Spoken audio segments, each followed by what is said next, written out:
Hello, this is Bill Worrell with Virginia Cooperative Extension. For today's episode of 15 Minutes in the Forest, I'm going to take you to meet the Virginia Department of Forestry. We're going to learn about some of the programs they have to assist landowners in managing the forest. Hello, my name is Dan Hosak. I'm the District Forester for Headwaters District in the Virginia Department of Forestry, covering the southwest 9 counties in the state.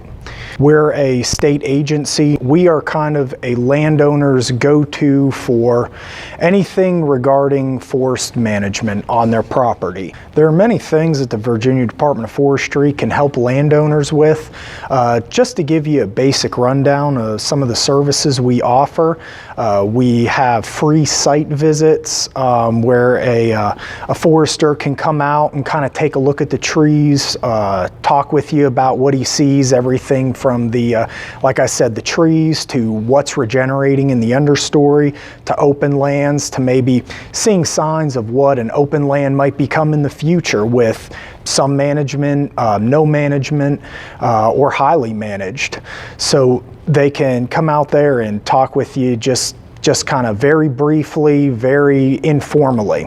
Another thing that we can do is to get a little bit more into the weeds, so to speak, with forest management is we offer what are called forest stewardship plans. And the forest stewardship plan, it does cost on a per acre basis, and that's where a forester can go out and evaluate your forested property into different stands. And these stands can be broken down by age, or timber type, or land use history. There might be one patch of woods on one side of the mountain that was harvested 40 years ago and is also maybe a little bit drier, lending itself more to an oak hickory forest. On the other side of the mountain, maybe wasn't harvested, is a little bit more shaded and lends itself more to a poplar maple forest. So in the stewardship plan, the forester would break those stands down individually and go through everything from the stand history to what management actions can be taken to get the desired outcome for you as the landowner. Another thing that we offer is what we refer to as our RT program, or reforestation of timberlands. This is a cost share program that can help foot the bill for planting pine trees in an area. Normally in the mountains we deal with white pine a lot. Out east of the Blue Ridge, you get into more loblolly country. So depending on where we're at in Virginia, whatever type of pine it is, the Virginia Department of Forestry can help cost share some of that planting. Another thing that's actually somewhat recent in the Virginia Department of Forestry is our hardwood cost share initiative. What this does is it helps take on some of the financial burden of landowners managing their hardwoods. Historically, hardwoods have been kind of subject to passive management. So over the years, these forests have been what we call high graded or selectively harvested, taking the best, leaving the rest is a good way to think of it. And, you know, not terrible sometimes, but over time, irresponsible commercial selection can alter the composition of your forest. That's one of the applications for this hardwood cost share initiative. So, and the things that would cover could be prescribed burning to competing vegetation control.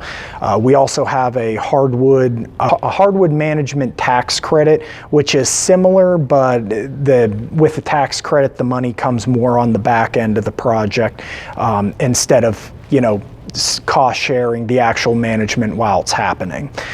These are all things you can talk to your local forester about and see what's right for you based on your needs and your property. Another service that the DOF offers would be our riparian buffer tax credit program. So what this is anytime there is a timber harvest, the landowner can actually have a tax credit attributed to any buffer left. This counts for 35 feet away from the edge of the stream or waterway out to 300 feet. The other things that we can help landowners with is prescribed burning. Over the years, we found that not all fire is bad. There was an idea from long ago that fire should be excluded from the landscape. We've found in many instances that's not the best thing. A lot of our natural ecosystems have adapted with fire. The foresters and the technicians, our field staff, we're trained in wildland fire. That's another large part of our day-to-day job is wildland fire suppression, readiness, and prevention. These foresters and technicians, they can help you go out there, see, is burning an option? Should we burn? And if so, they'll know how to do it. Hello, I'm Jonathan Edwards, Water Quality Specialist serving the far southwestern counties of the state. My primary duties as a Water Quality Specialist are to promote Virginia's best management practices throughout all phases of a timber harvest, as well as enforce Virginia's silvicultural water quality law. And we found that the best way to stay in compliance with the law and to fix a problem is to avoid it from the get-go, which is why I'd like to take a little bit of time to talk to you about pre-harvest planning, which is a great free resource, I might add, available to landowners and loggers alike. So if you're a landowner thinking about having your timber harvested, I'd love to come out, visit with you, put some eyes in the woods, boots on the ground. And what we'll look at would be primarily where your haul road's going to be at, where your log landing needs to be at, and where any major skid trails are going to be. Your roads and your log landing, those are the primary places where you can fall out of compliance with Virginia's silvicultural water quality law, which would happen by introducing sediment into Virginia's streams and waterways. Again, with the pre-harvest plan, it's free. We can come out, find out what the best scenario is for you to have a successful timber harvest. Additionally, I have loggers call me up quite often. They may have a stream crossing coming up or want me to look at a tract of timber they're thinking about buying. And again, we're all about promoting BMP so that everybody can continue rolling and have a successful operation. Another area I provide assistance in to landowners in Virginia is in the area of timber theft and timber trespass investigations. So if you're a landowner and you've seen something like this, maybe it sounds familiar, you may not be having a timber harvest, perhaps your neighbor is, and you feel that the adjoining neighbor's harvester has gotten onto your property and cut some trees, I would encourage you to reach out to your local Department of Forestry personnel so that myself or perhaps another water quality specialist would be able to assist you in an investigation to determine what the situation is. Trespass is accidental. Also, timber theft may seem something like this, may sound something like this.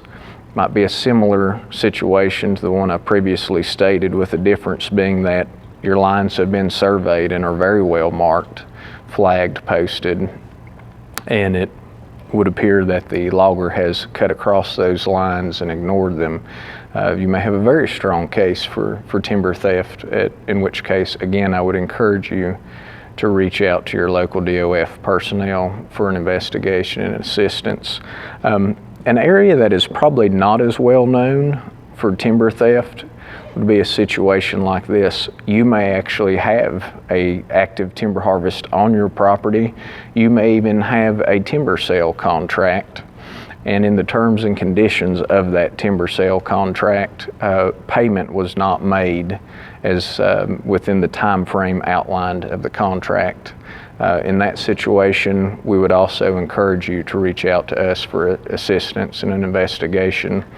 If you've unfortunately not had a timber sale contract and made a handshake deal, which we do not encourage, perhaps you're being paid, pay is cut, something like that. The law does state that within 60 days from the time that timber is severed from the stump, you are to be paid for that timber. So if that has not happened, again, please reach out to us, as we are a free resource and happy to aid in investigation for these areas. One note I'd like to add, I realize that this is not the industry as a whole. We have a lot of good loggers, active landowners managing their forest in Virginia. However, just a few bad apples can give the industry a black eye, and unfortunately it does happen. Please reach out to us, as we would love to be a free and useful resource to you. Now, what we don't do at the Department of Forestry, it's very important to understand we're a state government agency. There's a difference, there's a separation between us and private agencies, private forestry consultants, as they're called. And so we can't come out there, we can't appraise your timber, we can't cruise your timber and give you a dollar value and tell you should get this much for your timber. We can't make deals with timber harvesters, loggers. We can't set up a contract for you and get your timber harvested for you. That would be the job of a private consultant forester. On our website, at the Virginia Department of Forestry website, there's a way you can actually search by county for either a Virginia Department of Forestry representative, one of our field staff, a private consulting forester, or a logger. You can search for the people in the private industry on our website as well, just by kind of typing in what you want, and there's a little drop-down menu, and you can go through there, and if they've registered on our site, you can find them there. In Virginia, our fire season runs from February 15th to April 30th. During this time, you can't be burning, you shouldn't be burning outside between the hours of midnight and 4 p.m.